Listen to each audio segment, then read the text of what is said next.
Next up is House Bill 63. It seeks to amend and reenact sections of the Code of Virginia relating to criminal cases, request for a jury to ascertain punishment. The bill is before the Committee of Courts of Justice with an amendment nature of substitute. Delegate from Fairfax, Delegate Simon. Mr. Speaker, I move the committee substitute. Shall the committee substitute be agreed to? All those in favor say aye. Aye. Those opposed, no. The committee substitute is agreed to. Mr. Speaker, members of the House, House Bill 63 is a two-sentence bill. It allows defendants in a criminal case who have elected to have a jury trial and jury sentencing change their mind and elect to have a jury trial but have the judge do the sentencing. Under current law, that's meant to be current law when we passed jury sentencing and that option. A few years ago, we meant for that to be the case, but we do require 30 days notice to the Commonwealth's attorney that you intended to seek jury sentencing. Some courts have said once you give that 30-day notice, it can't be revoked. This bill says it's your right, it's your prerogative. You can give the notice, but you can change your mind and go back and ask for a judge sentencing if you want to. I hope it will be the will of the body to engross the bill and pass it to its third reading. Mr. Speaker. The delegate from Shenandoah, Delegate Gilbert.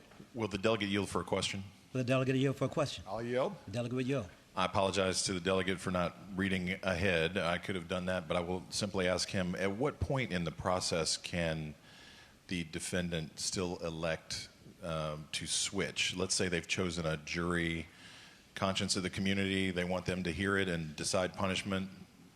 At what point can they say, I changed my mind? Mr. Speaker, I would tell the delegate they can switch right up until the verdict, even after the verdict's been issued. So they can, you can go, you plead, you find out what charges are against you. You have the jury do a finding of guilt. And it may turn out that the jury finds you guilty of, say, a lesser included offense than what you originally thought, and that changes the calculus for the defendant about whether they want to seek a jury sentence or a judge sentence. Given what they're actually found guilty of, they think they'd be better off with the judge's sentence. So at that moment, they get to say, you know what? Never mind, I'm going to go ahead and go with a judge sentencing, and the bill would permit that really at any time up until you start the sentencing phase of the trial. Mr. Speaker. The delegate from Shenandoah. Will the delegate yield for another question? Will the delegate yield? I'll yield. The delegate will yield. So I guess I would ask then, do they have to offer a particular reason to make the change, or can the reason simply be, I don't like how my trial went at this point, and so I'm going to change my mind? Mr. Speaker, I would say to the delegate that, like any right that we give to defendants, it's waivable at the option of the person who enjoys the benefit of the right. So just like if a defendant wants to give notice that they intend to waive their Fifth Amendment rights and testify at their own trial, and as trial's going along, they decide maybe that's not a very good idea, even though they've given notice that they could, they still have that Fifth Amendment right not to self-incriminate, so they can say, no, I'm not going to testify.